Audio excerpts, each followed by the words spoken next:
My name is Kevin Leonard, and I am the chair of the Department of History here at Middle Tennessee State University. I'm pleased to welcome you to this evening's lecture, to share some information with you, and to thank the people who have made this event possible. The Strickland Visiting Scholar Program, created from the Roscoe L. Strickland Jr. Endowment, brings distinguished scholars with diverse historical backgrounds to MTSU. During their time on campus, these scholars give public lectures and meet with classes and students. In fact, our speaker tonight met this afternoon with my senior seminar, and I think they enjoyed very much having an opportunity to talk to someone else about their research and to learn a little bit about his research as well. The Strickland Lectures provide opportunities for the visiting scholars to present their research to the MTSU community and to the larger public in Middle Tennessee. The Department of History is very fortunate to be able to bring distinguished scholars to campus, and we are deeply grateful to the Strickland family for their establishment and continuing support of the endowment. The endowment honors the memories of Roscoe L. Strickland Jr. and Lucy Strickland. Let me tell you a little bit about this remarkable couple. Roscoe L. Strickland Jr. joined the faculty of what was then Middle Tennessee State College in 1949. He was one of the founding members of the college's history department when the department was established in 1963.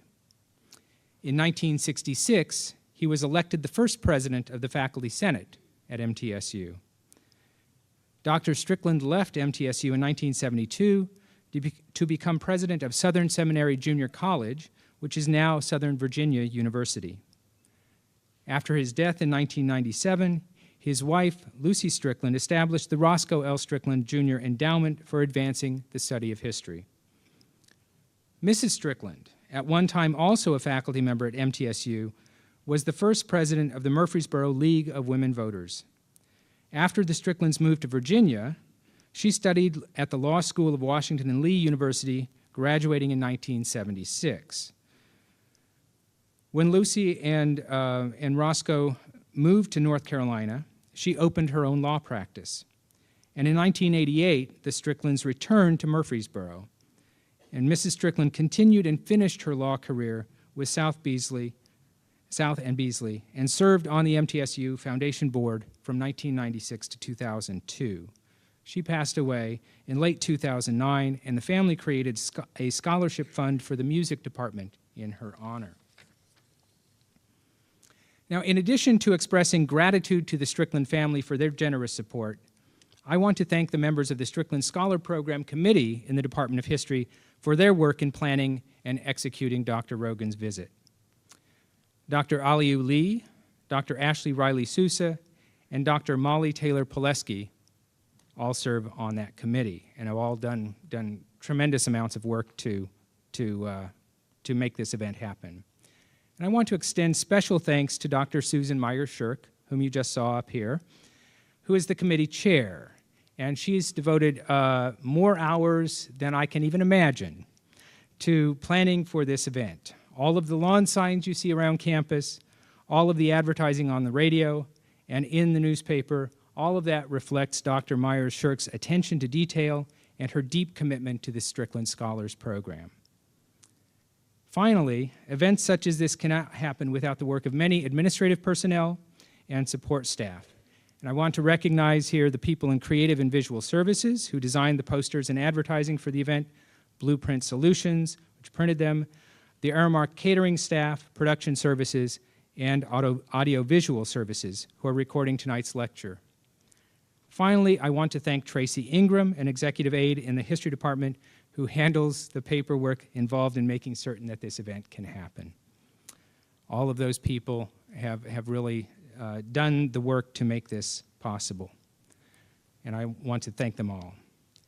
And now, it's my pleasure to introduce my colleague, a professor in the history department, Dr. Amy Sayward.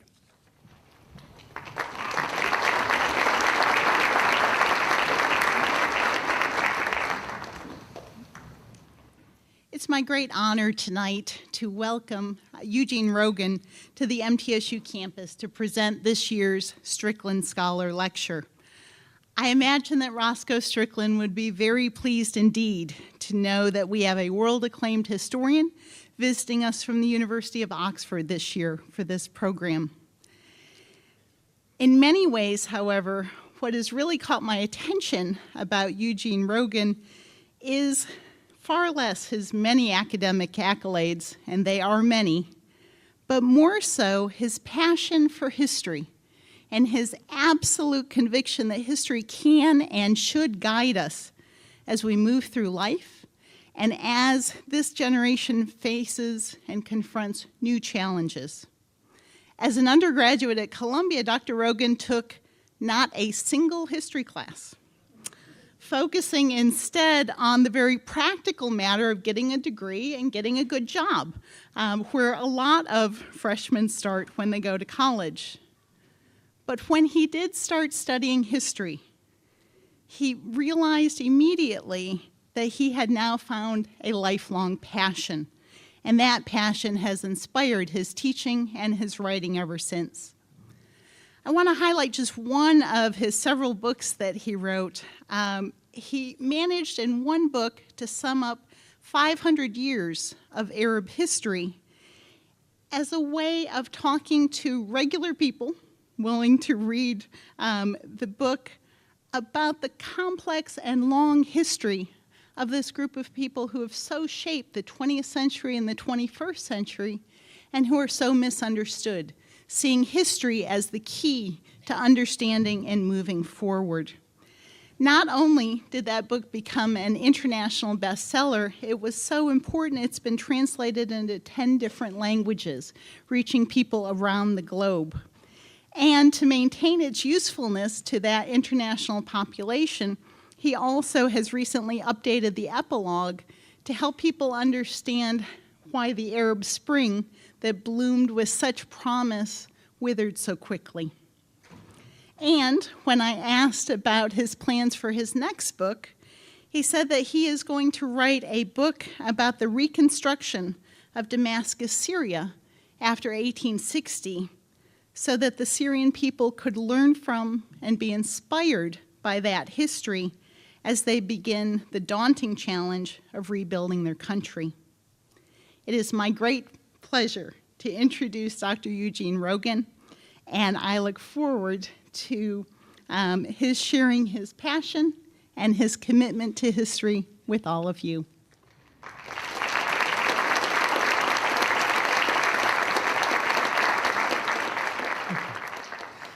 Good evening. I'm humbled by the warmth of that introduction, and I'm frankly blown away by the turnout tonight. I can only say that on my first visit to Tennessee, you have by far surpassed my understanding of what Southern hospitality holds. So thank you very much for the warmth of your welcome and for your interest in history, which binds us all together. Very honored to be giving a Strickland lecture in 2018, and very grateful to the Strickland Scholarship Committee for their trust in inviting me to give tonight's lecture. And the lecture itself, well, it's a good moment for this subject. I think we're the 15th of November tonight. So that means that 16 days and 100 years ago today, the Ottoman Empire signed the armistice that brought the Great War in the Middle East to an end. The Ottomans had finally lost the war. They'd fought 4 intense years, total warfare.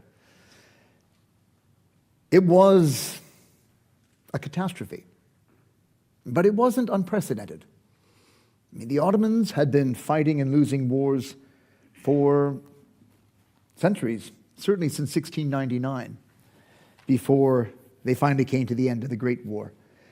And somehow they'd managed through each of their defeats to survive as an empire, to hold their territory together, to hold their people together, to renegotiate under adverse terms their own survival. But never had they faced such an adverse situation and such a constellation of forces stacked against them as they did in 1918. They were up against not just Britain and France, 2 of the greatest powers of the day who had emerged from the First World War victorious, but also against Mediterranean powers like Italy and Greece too. And the Ottomans knew as they came to that fateful armistice that they faced existential threats as they looked into the post-war period. Two existential threats in particular. First of all, the Ottomans knew that the Western powers accused them of crimes against humanity. This was a new expression. The first time that people in public life had spoken of crimes against humanity emerged in the course of the First World War with reference to the Ottoman treatment of their Armenian community, the wholesale massacre of Armenians. Again, the only term that the public had for what happened to the Armenians in 1918 was massacres. The word genocide hadn't been coined yet. It wouldn't be coined until the 1940s. But Raphael Lemkin, the man who did come up with the term, which he used to give meaning to the Jewish suffering in the Holocaust, he did so on the basis of having studied the Armenian experience in the First World War.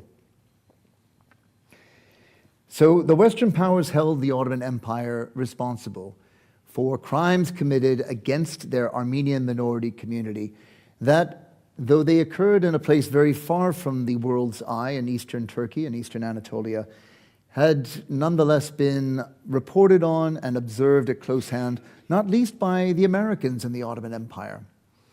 You see, the United States was a late entry into the First World War. As you know, our forces only engaged in the war after April 1917. We never actually declared war on the Ottoman Empire. We went to war against Germany, and that was to be the focus of American attention. But what that meant for the historian of the First World War in the Middle East is that the Americans, as a neutral power, kept all of their consulates open across Ottoman domains right until April of 1917. They had eyes on the ground, not just consuls, but also Christian missionaries who were operating in Ottoman Turkey. And so they were eyewitnesses to the measures being taken against the Armenians. They were reporting back to the American ambassador in Constantinople, or modern Istanbul, a man by the name of Henry Morgenthau. Morgenthau was a very outspoken defender of Armenian rights to the Young Turk government in Istanbul. But he was also reporting back to Washington just the whole-scale massacre of Armenians. And it meant that already in 1915, the Armenian massacres were emerging as a public issue, or a public interest issue in the United States. Just taking one newspaper, the New York Times, published, I wrote the number down, some 150 articles in the course of 1915 on the Armenian genocide alone. So this was an issue that really preoccupied the Americans going into the peace treaties in Paris. For the British, the crimes against humanity didn't stop with what happened to the Armenians. The British were still smarting over the cruelty meted out to the prisoners of war taken by the Ottomans in the Battle of Kut, al-Amara, in what is now modern Iraq. This was a siege that went on for 4 months, during which the British were finally forced to unconditional surrender. It was the worst surrender the British had faced since the Battle of Yorktown. It wouldn't be surpassed until the surrender of the British in Singapore in the Second World War.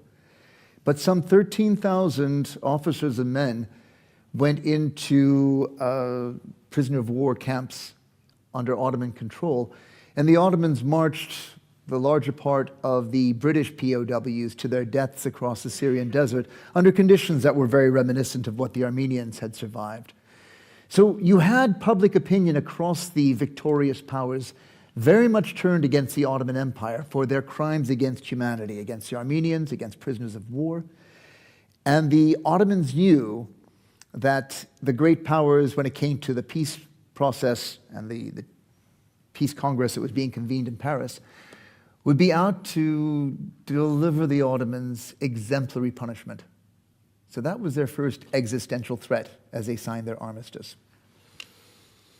The second was arguably even a graver danger for Ottoman territorial integrity, which is that the Western powers were determined to reward their wartime sacrifices against the Central Powers by claiming Ottoman territory for the benefit of their own empires.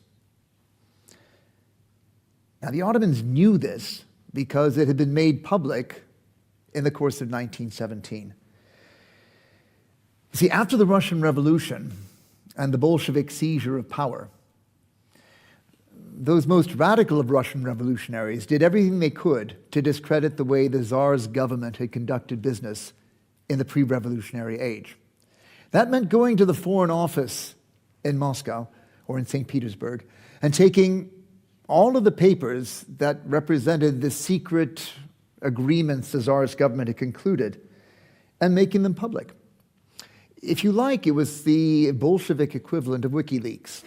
Just dump the documents in public attention to put the former regime under scrutiny and criticism for the kind of backroom dealings that had characterized global diplomacy in the years before World War I. Among the papers that they published was the secret Sykes-Picot Agreement. It may not be a household name in your household, but it certainly became the most notorious of the wartime partition agreements. It was basically Britain, France, and Russia dividing among themselves huge tracts of the Middle East. It was their way of trying to arrive at an agreement between three empires that, if they didn't divvy up the geostrategic territories of the Ottoman Empire by agreement among each other, could lead to conflicts between their empires in the event of victory after the war. Now, no sooner had the Bolsheviks released the terms of Sykes-Picot in Pravda than the Russia correspondent of the Manchester Guardian published it in English translation, and it went pretty quickly around the world. It was, after all, fairly sensational stuff. And the Ottomans themselves were reading the newspapers. We know that one of the ruling leaders of the Young Turk regime, Cemal Pasha, who was governor general in Syria, took Sykes-Picot to give a lecture to the Arabs at that time, at the height of the Hashemite-led Arab revolt against the Ottoman Empire. His message was simple: Sharifs of Mecca, all is forgiven.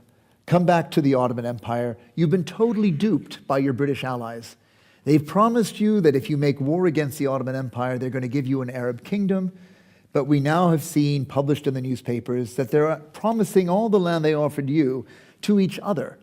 It's only through the Ottoman Empire that you can hope to preserve your independence from British and French colonial rule. But at that point, in December of 1917, the Arab revolt was sufficiently advanced and the bad blood between the Hashemites and the Young Turks so deep that it didn't lead to an end of the Arab revolt. But it does go to show that as recently as November, December 1917, the Ottomans knew that the Allied powers were intending a very massive carve-up of Ottoman territory in the event of victory. And that was only reinforced also in November 1917 by the Balfour Declaration. You'll remember this is where Lloyd George's government, through the offices of his foreign minister, Lord Balfour, promises Britain's best offices in assisting in the creation of a Jewish national home in Palestine.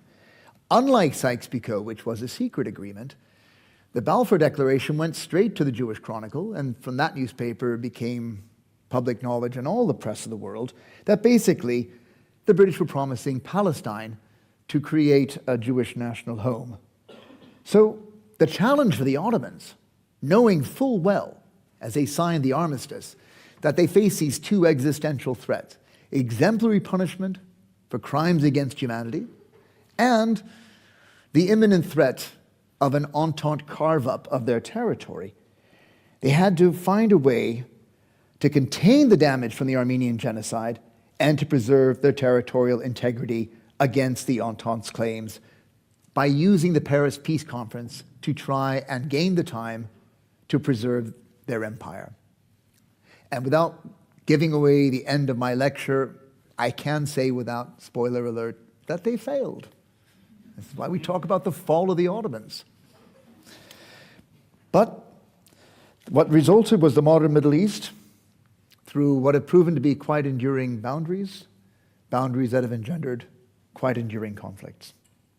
But before we get to that, let's talk first about containing the damage from the Armenian genocide. I think the first thing to say is, what was the context for the mass murder of Ottoman Armenians?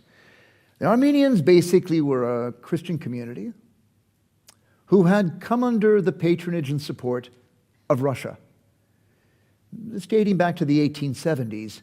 By February of 1914, the Russians had fairly strong-armed the Ottomans into signing on to a reform plan for what they referred to as Ottoman Armenia. This is 6 provinces in the eastern territories of the Ottoman Empire around Lake Van. The idea of creating an autonomous zone under Armenian rule, bordering Russia, was a very grave threat to the integrity of the Ottoman Empire already in February 1914, before the outbreak of the Great War.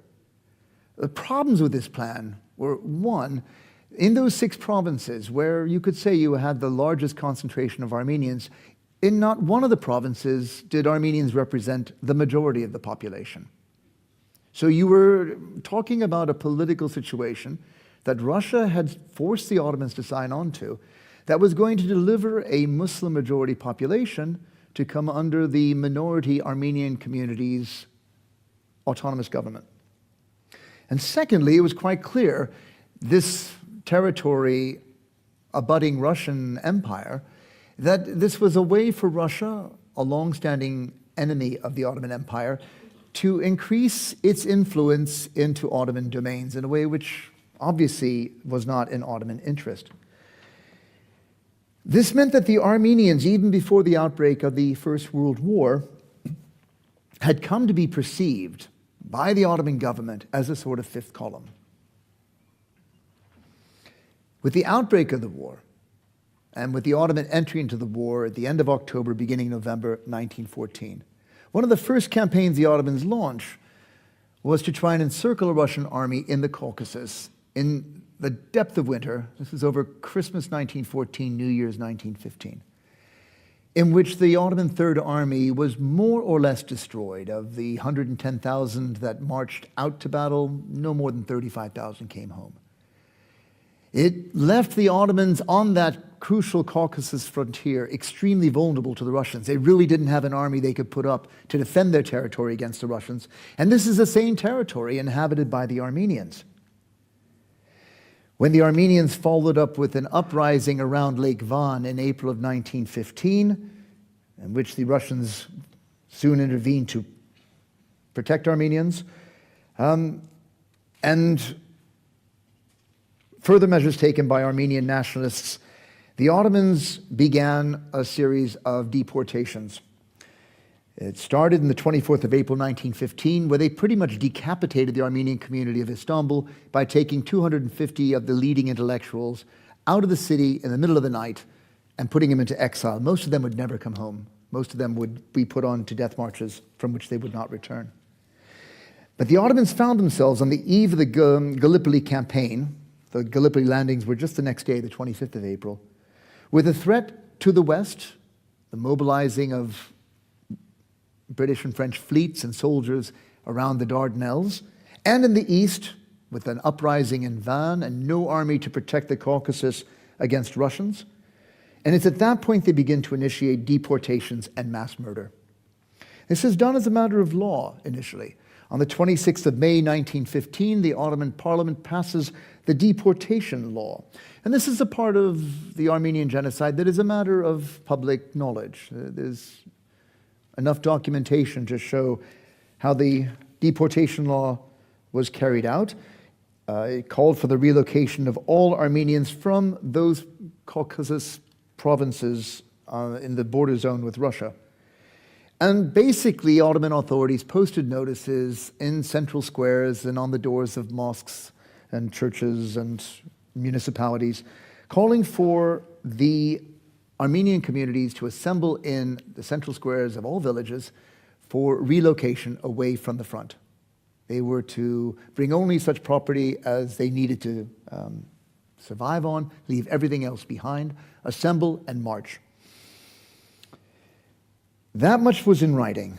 The rest was done by oral orders. And it's not unusual that when you are on the verge of conducting atrocity, that atrocity is commanded by oral rather than written commands.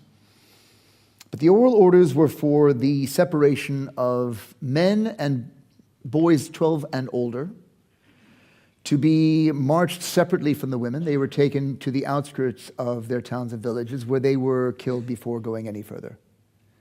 Again, we have enough eyewitnesses' accounts of instances where the men weren't walked so far from the edge of the village that their fate was unknown to the women who survived them.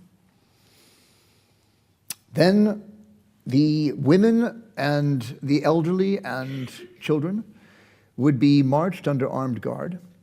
They were taken from the Caucasus region down towards the Mediterranean, and then from there they would be marched across the Syrian desert to Aleppo, to Deir ez-Zor, places where the terrain was so inhospitable and with none of the necessary provisions to keep people alive.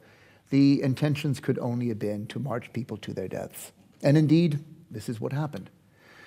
The plan was not to call for the total extermination of Armenians, but rather to try and ensure that Armenians did not represent more than 5 to 10% of the population of any given province, so that they would never constitute a critical mass that might lead to a separatist movement, such as lay behind the reform program of February 1914 with Russia's backing.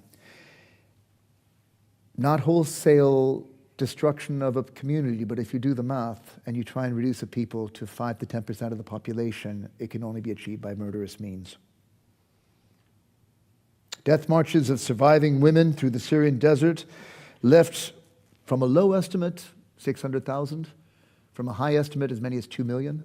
I think most scholars converge somewhere around the 1 million mark, people who perished in the course of the Armenian genocide.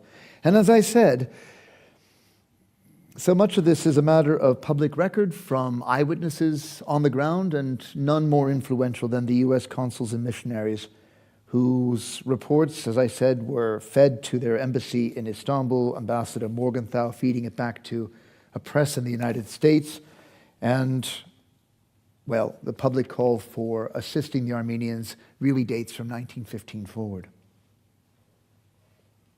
Now, the challenge facing the Ottomans in 1918, 1919 was to demonstrate that they had the means as a state to bring those responsible for this crime against humanity to justice without the Paris Peace Conference feeling that it was an issue that they had to resolve as part of the terms they would dish the Ottomans. On the 1st of November 1914, immediately after the signing of the armistice, the Young Turk leadership fled into exile. The Young Turks, 3 triumvirs in particular, Talat Pasha, who was the prime minister, Enver Pasha, the minister of war, and Cemal Pasha, who had been the governor general of the Syrian provinces, boarded ship in the middle of the night, crossed the Black Sea, and then made their way from Odessa to Berlin, where they took the relative safety of their German allies' capital to avoid justice from the victorious powers as they would occupy Istanbul. In a sense, that made life easier for the Ottoman Parliament, because they were then able to put the blame quite squarely on the Young Turk leadership. The atrocities committed against the Armenians had been at the orders and the behest of the Young Turks. The Ottoman Parliament at that point acknowledged in their own deliberations a death toll of Armenians between 800,000 and 1.5 million. This is an important point because, as you may know, the Turkish government to this day continues to refuse to accept that a genocide had taken place and certainly denies numbers in that figure. But the Ottoman Parliament, already at the end of 1918, beginning of 1919, was in their debates talking about a death toll of between 800,000 and 1.5 million Armenians. To address this crime, the Parliament convened a tribunal, actually a series of courts, which was entrusted with the duty of gathering evidence, interrogating people, arresting people, putting people on trial. It was the largest single effort to gather evidence of what had happened to the Armenians, It was published in the official Gazette of the Ottoman governments, a magazine called the Takvim-i Vekaye. It is still available to people today. And so for those who would deny the Armenian genocide, that there is, if you like, an official public record by the Ottoman government of what these tribunals found is, I think, the clearest way to put the lie to the attempt to deny the genocide. Some 300 officials were arrested. Those who had fled were still put on trial in absentia. In the course of the trials, the courts found 18 Young Turk leaders responsible for the genocide guilty and sentenced them to death. 15 of the 18 were outside of the borders of the Ottoman Empire, beyond reach of the Ottoman courts, but 3 lower-ranking Young Turk officials were sent to the gallows in 1919 to 1920. Interestingly enough, those who were really responsible would not find justice in the hands of the Ottoman authorities, but of young Armenian activists in an operation they called Operation Nemesis, where they went wherever Young Turk leaders had sought refuge to go and assassinate them in public. So Talat Pasha, who many would say was the architect of the genocide, was found in Berlin by a young Armenian assassin who shot him dead in front of a broad public in broad daylight. He was subsequently put on trial, and he was the first man, as I understand, to ever make a case on innocence due to diminished responsibility, claiming that his losses as a survivor of the Armenian genocide had made him temporarily insane. And on those grounds, he was actually found not guilty. So we have our first instance of diminished responsibility leading to someone being found not guilty of murder. His colleague Cemal Pasha was similarly assassinated in Tbilisi in Georgia. Enver Pasha, the Minister of War, actually died in a conflict in the post-Soviet revolutionary Russia. The 8 who survived Operation Nemesis, they would spend the rest of their days wondering if, indeed, their past would catch up with them. I don't think they ever rested easily again. So justice of sort was brought to those who were the architects of the Armenian genocide. On that basis, I think the Ottomans hoped they might be able to go to Paris and put forward their aspirations on what they hoped they might secure in a peace treaty with the victorious powers. Now, the Ottoman government latched onto the 12th of Wilson's 14 points, in which the American president called for, and I quote, a secure sovereignty for the Turkish portion of the present Ottoman Empire. And that would correspond to roughly this area, which is the modern state of Turkey as you know it today. What the Ottomans proposed to the victorious powers was to leave the Turkish-speaking lands that I just pointed out under direct Ottoman rule, and that the Arab provinces, which lie due south, as well as the Aegean Islands, which had been under Greek occupation, to remain under the Ottoman flag as autonomous provinces. So greater autonomy to the Arabs, greater autonomy to the Aegean Islands. What they were hoping to achieve was to preserve the territorial boundaries of the Ottoman Empire by coming up with a new division of responsibility for governance that gave more autonomy to Greek and Arabic-speaking members of the Ottoman Empire. And all I could say with the benefit of 20/20 hindsight is, good luck, fellows. You were up against a very hard audience. And I think this began to dawn on the Ottoman delegation themselves as they watched the kind of peace that the victorious powers were meting out to the defeated Central Powers. The first was, of course, the Treaty of Versailles, which was the peace with Germany, which led to Germany surrendering 25,000 square miles of territory, and a reparations bill of 6.6 billion pounds sterling in 1919 pounds, so an unprecedented severity. Or if you looked at what Austria suffered in the Treaty of Saint-Germain-en-Laye, where the once great Habsburg Empire was whittled down to 28% of its pre-war territory, stripped of Hungary, Czechoslovakia, Poland, Serbia, Croatia, and Slovenia. If you looked at what Germany and Austria suffered in their respective peace treaties with the victorious powers, you didn't have grounds for much hope that the Ottomans were going to do much better. It was very clear that the Allies would carve up the Ottoman empires just as they had Austria and Hungary, but in this case, that they were going to divide the territory among themselves as war prizes. And the Ottomans got a sense of what the map would look like in April of 1920, when Britain and France and Italy, with Japan as a sort of honest broker Entente power, met in San Remo to discuss the final partition of the Arab provinces of the Ottoman Empire, which would lead to Syria and Lebanon being ceded to France, and Palestine, which then included both Palestine and Jordan, and Iraq, going to Great Britain. And in May 1920, the victorious powers presented the Ottoman Empire with the terms of their peace and the partition that that would entail. Now, the map I'm giving you here shows you what the Treaty of Sèvres did to the Turkish lands. As I said, if you look down below, you'll see a kind of purplish color of French territory and in Syria, and to the right, red Iraq. And just imagine the rest of that map ceded away. So that's gone. What's really left to the Ottomans to consider is the Technicolor zone up here, in which, in northeastern Turkey, an autonomous zone was created for the Armenians, those who survived the genocide. Bordering with the Armenian territory was to be an independent Kurdish territory. Again, autonomous zones for the Armenians and Kurds, but with all of the architecture in place for the Armenians and Kurds to sue for their independence under self-government and to seek recognition by the League of Nations in due course. Then territory ceded to France, going right up into Sivas, down to Adana. This is the Cilicia that France had sought in Sykes-Picot. And then to Italy, in green and white stripes here, or green and yellow stripes here.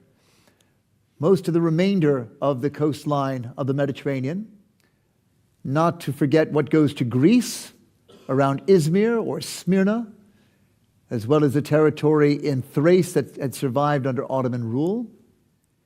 And then you have the vital strategic waterways between the Black Sea and the Mediterranean world, the Bosphorus, the Sea of Marmara, and the Dardanelles here. That was to come under an international arrangement that the Ottomans were not themselves to be party to until they were given admission into the League of Nations, and the chances of Ottoman entry into the League of Nations were put so far down the road that they could not hope anytime soon to control their own waterways. What, you might ask, did that leave to the Ottoman Empire? The Ottomans basically got all the territory of Anatolia that no one else wanted. A coastline on the Black Sea, and control over Istanbul and the Asian coasts of the strategic waterways. But those last bits are striped for a good reason, because they were given to the Ottoman Empire on sufferance, which is to say, it was only if the Ottomans managed to apply every letter of the Treaty of Sèvres, one infraction, and the victorious powers reserved the right to take Istanbul or Constantinople, the capital of the Ottoman Empire, away from the Ottomans. So this was to force a seriousness and discipline on the Ottomans in observing the terms of the treaty that put their own national capital very much into question. The Ottomans, however, felt they had no choice. They had been dealt total defeat, and now the most they could hope was by demonstrating their good intentions in accepting the terms meted out to them, that they might be able to negotiate back some of the territory they currently were ceding. And they knew for sure that if they didn't demonstrate their good intentions, that it was a very credible threat that the Allies would strip them of their own capital. But my argument to you tonight is that it wasn't so much in losing the war as it was in signing the Treaty of Sèvres that you were to witness the fall of the Ottoman Empire. You see, the signing of the Treaty of Sèvres provoked a split between the Ottoman government and the Turkish national movement, which had set up its offices in Ankara.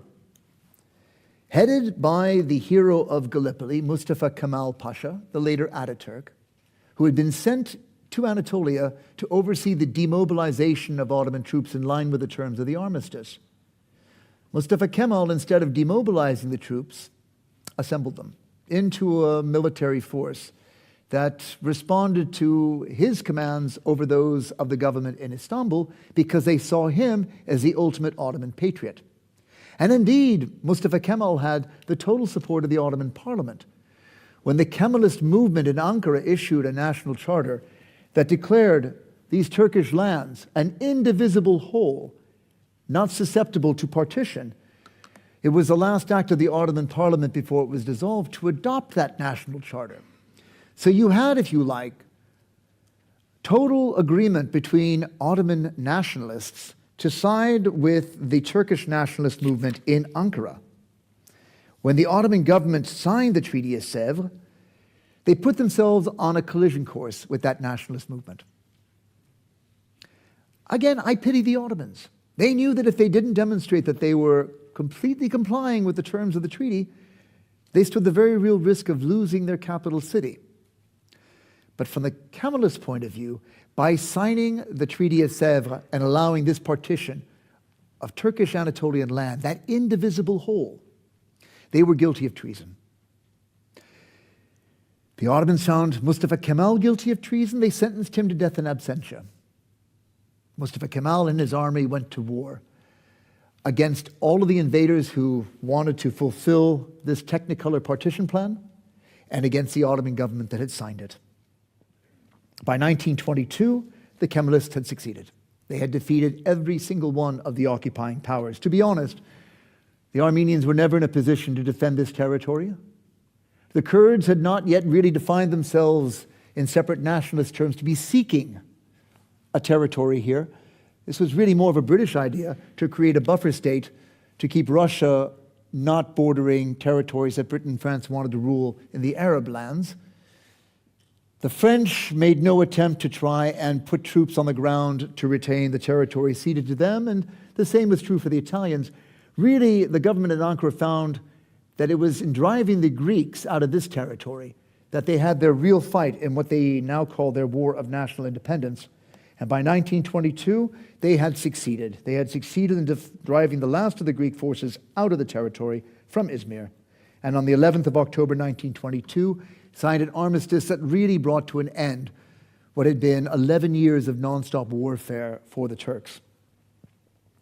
11 years because they'd actually gone to war in 1911 against Italy and faced two wars against the Balkan states in 1912 and 1913 before even entering the First World War.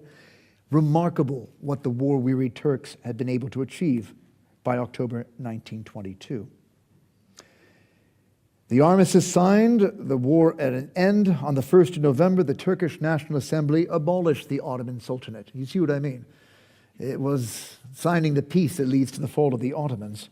And on July 1923, Turkey went back to the victorious Entente powers to renegotiate the terms of the peace, signing the Treaty of Lausanne in July of 1923, recognizing the Turkish Republic in its modern borders. So, by 1923, we were faced with a new Middle East, post-Ottoman, composed entirely of nation-states. And in that, I think the Middle East experience was very analogous to what happened to the Habsburg Empire. The idea that you would take multi-ethnic, multinational, multi-sectarian empires and carve them into nation-states on a kind of Westphalian model. With the French in charge of a mandate in Syria and in Lebanon, Britain in control of Iraq, and a British mandate of Palestine that would be broken down the Jordan Rift Valley into two countries, Transjordan and Palestine. These were all League of Nations mandates, which was a compromise solution to try and be in keeping with Wilsonian notions of national self-determination and the kind of territorial rewards that the victorious Entente powers had promised themselves in the course of the war. And the boundaries of these states have been surprisingly enduring, given how illegitimate their origins might have been. But enduring borders can still engender enduring conflicts. I know that here in Murfreesboro you have a large Kurdish community, and I think that the Kurds are probably the great stateless nation of the Middle East, divided between Iran, Iraq, Turkey, and Syria, never really comfortable with any of their host countries in each instance suppressing their cultural and, if you like, their independence aspirations. Or take the example of Syria and Lebanon. Lebanon carved out of the territory of Greater Syria to create a homeland for the Maronite Christians who had been France's allies in the Eastern Mediterranean, a country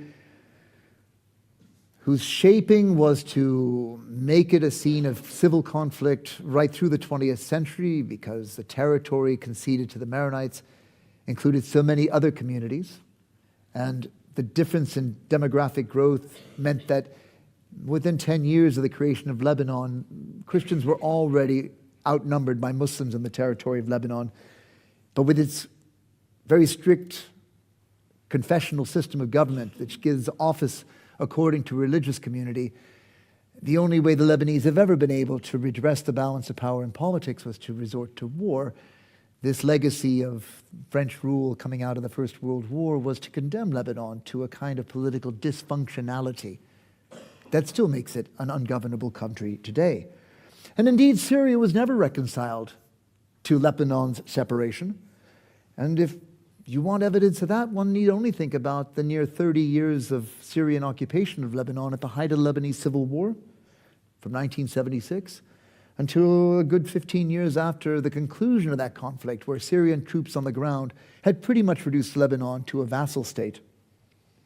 Or if we look down to Iraq and Kuwait, a frontier which the Iraqis never entirely accepted, that reflected boundaries of imperial convenience for Britain, but the repeated demands that Iraq had made to occupy Kuwait and append it to its territory was to culminate in the occupation of 1990 that led to America's first intervention in the Persian Gulf, to be followed in 2003 by an out-and-out American occupation of Iraq, a territory that has not known peace since 2003. But it's to Israel and Palestine, this territory, that I suppose we can lay most blame for a World War I legacy that was to define the Middle East as a zone of conflict.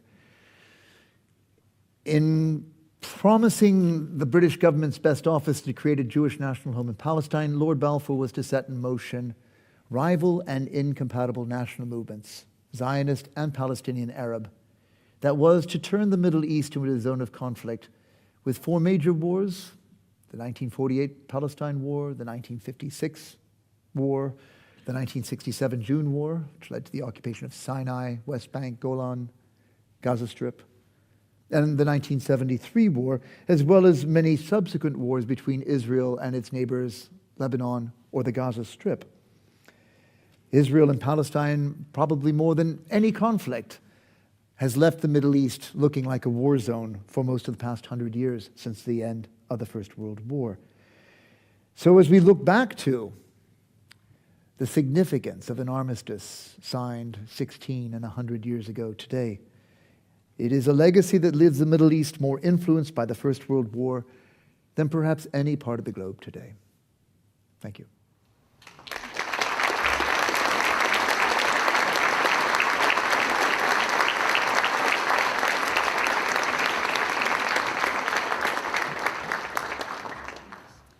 I'm told we have about 15 minutes for Q&A, is that right? And I'm glad to take your questions. I've got lights in my eyes, so you're going to have to vigorously put a hand up, and I'm told they're roving microphones, so you can be as loud as I am. And I see a hand. With your study of the region, what would your opinion be of how would you split up the region with modern knowledge and foresight and 2020 vision? That's a really good question, and it's an exercise that a lot of analysts in Washington have indulged in particularly after the Iraq War, the emergence of the ISIS movement, this idea of a transnational caliphate that straddles Iraqi and Syrian territory and aspired to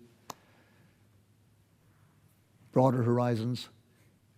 A lot of people see in the conflict between Sunnis and Shiites the need to try and separate those communities. And I'm really skeptical about Westerners putting their cartographic skills to work in the Middle East. We just don't have a good track record. And I've seen a number of these maps that talk about a Sunnistan and a Shiistan and a Hijazistan and a Najdistan. And if I were to point to one thing that to me represents the original sin of the way these borders were drawn, it's that the British and French, because at that point the Russians were out of the game. I know a lot of the wartime partition diplomacy was conducted with Russia. It's one of the three empires you had to satisfy. But it's, by the time we come to the end of war, it's just Britain and France. Theirs was an imperial age. They thought that imperial age was going to last for generations, probably centuries. They didn't know then what we know now, which is that they had a couple decades left and they were running out of steam. Nationalism was going to prove the sell-by date of empire. But they just didn't know that. So their idea of bringing stability to the world was to achieve a balance of power between empires.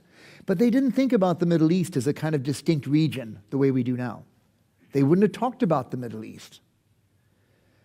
So they never bothered to try and consult with the people who lived in the region to find out what their aspirations were and to try and draft a political order that enjoyed the consent of the people in the region. The one effort towards that was, again, American. It was conducted during the Paris Peace Conference, and it was a commission of inquiry sent by ostensibly all of the peacemakers, but it really was a Wilsonian committee, the King-Crane Commission. I don't know if any of you are familiar with this. But they went right around Palestine, Jordan, Syria, Lebanon, sounding out public opinion, receiving petitions, meeting with delegations. They've archived all of that. So we have that record, and it's the one record we have of what the great powers found when they went and asked people in the region, what kind of political future do you want for yourselves? I don't wish to give sacral status to the King-Crane Commission's report. There are a lot of things you could say that were wrong with the way they went about it, but the principle was right. Go to the field, talk to the people who are going to live this solution you're imposing, and make sure that they are consulted, that you draft it in line with their views, and that you have their consent. And then you might come up with a stable political order. But the balance of imperial power gain that the British and French pursued led to this bastard map that they made their legacy. And like I said, it's proved enduring, but the unresolved aspirations of the people who have to live within those borders is what's given us so much trouble. So all I would say in answer to your question is, with all of my knowledge of history, I would avoid trying to redraw the map. I think the borders we have are probably the ones we're stuck with. That the solution to countries that are so torn by conflict as Iraq and Syria today may lay in them drafting a division of labor along federal lines or something like that.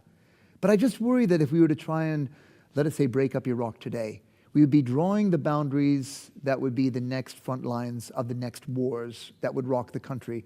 Because these states have, for the past 100 years, taken on a concrete reality, redistributing the wealth of the country. Just take Iraq. You can't give the Sunnis around Baghdad access to oil if it's in Basra and in the Kurdish areas to the north. And if you think that they're going to accept being the impoverished middle state of the oil-rich Kurdistan and Shiistan, you're wrong. They're going to go to war for the oil. So, I think we're stuck with this bastard map and with all the problems in it. But I want to see the changes come from acts of self-determination by the people who live within the boundaries. I just think it's the only way forward. Please. So I noticed that Armenia is not on your map. Had Armenia already fallen into the Soviet orbit at this point, or when did Armenia become its own state?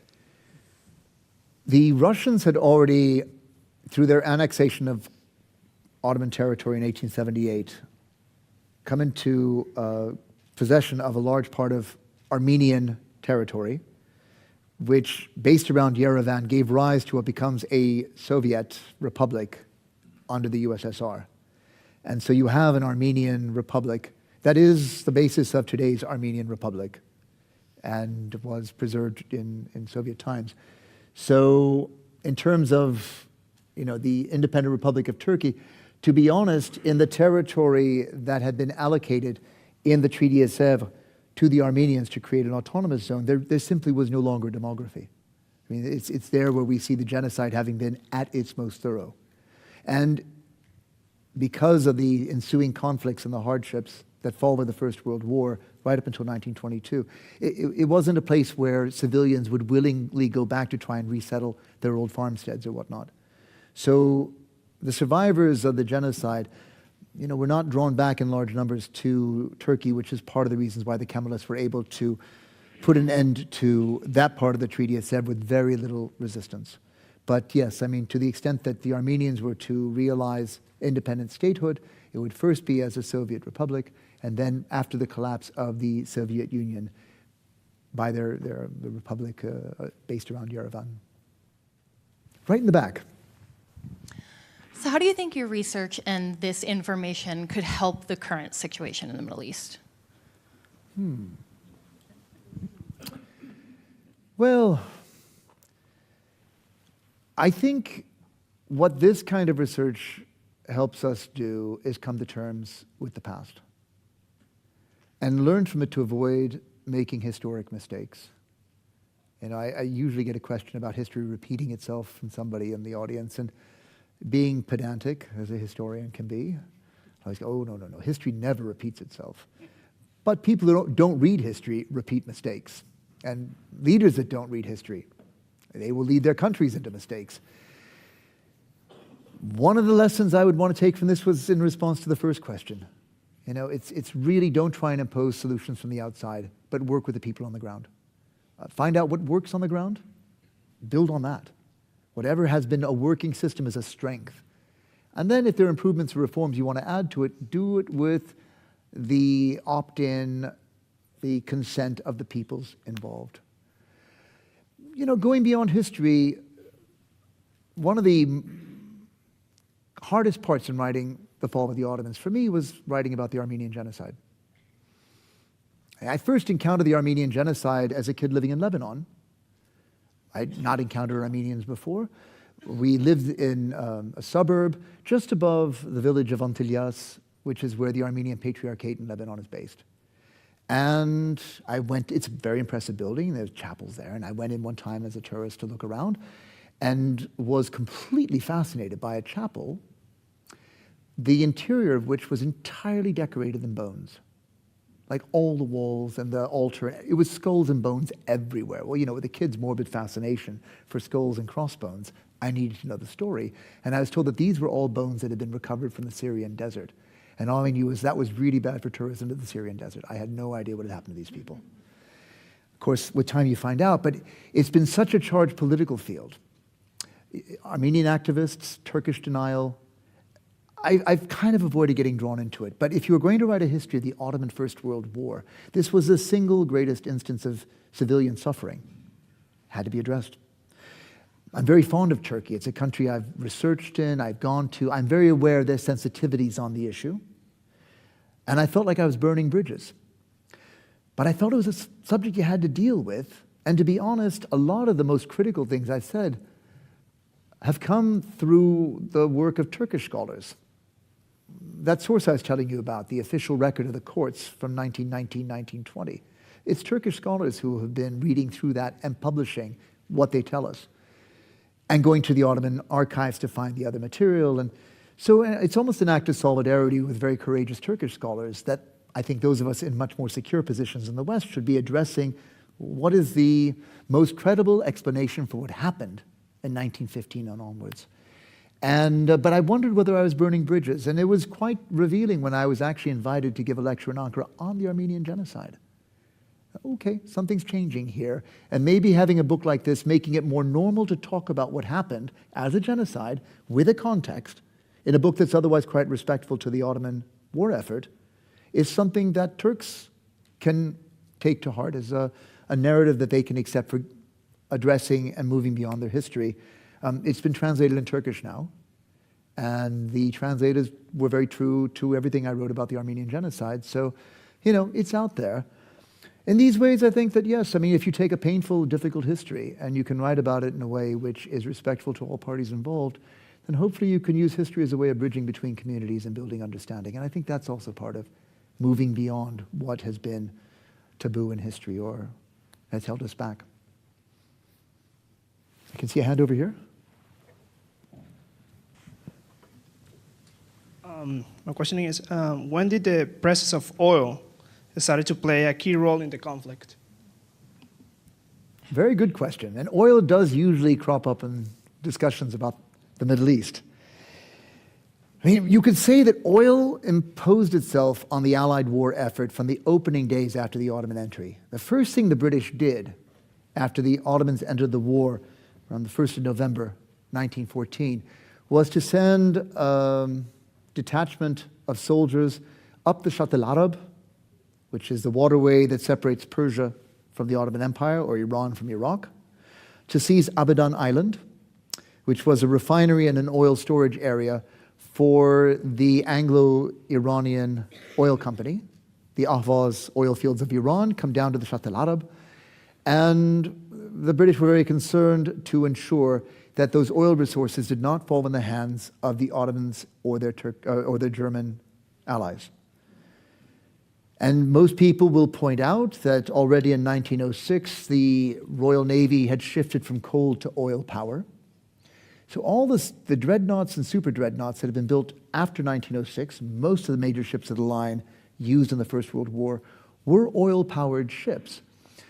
But the oil resources available to Britain in 1914 from America and elsewhere were sufficient to meet the needs of a navy. What's really interesting when you study the history of the First World War is how it went from being a human and horsepower conflict to a hydrocarbon war. The demands for refined hydrocarbon product grew exponentially in the course of the war. And you see it just in the way that war takes to the skies. Every airplane and the diversity of airplanes that emerged in the course of the 4 years of the war. It's mind-blowing how many more airplanes were built in the course of that war. Everyone driven by an internal combustion engine. Or the way in which mechanized transport, trucks, cars, tanks, all great gas guzzlers. So suddenly, you find hydrocarbon becomes a really important strategic asset. If making sure oil didn't fall in the hands of the Germans is what motivates the Allies in the beginning of the war, it's going to be the race to Baku at the end of the war, which tells you that oil has now taken on great strategic importance. Or the fact, as I said, 15, 16 days and 100 years ago, the armistice was signed. The only party breaking that armistice was Great Britain, which took, I think it was 10 days after the armistice before they had seized the city of Mosul in northern Iraq, consolidating the last of their conquests, because they recognized, the geologists knew, that there were tremendous oil resources in northern Iraq. And the British took a strategic decision to make sure that their soldiers were on top of those resources by the time the war machine finally stopped. So clearly oil came to play a very important part in the thinking of the great powers in the course of the war. But even at that, it was nowhere near the priority in the First World War that it would prove to be in the Second. That's where you're going to see a real qualitative leap in the importance of oil. But oil was certainly on the map by the time the First World War ended. I want to thank Professor Rogan for his meeting with, or lecturing to us tonight. It was wonderful. He will be available on the north side of this room to sign your copy of your book. Thank you very much, Professor Rogan.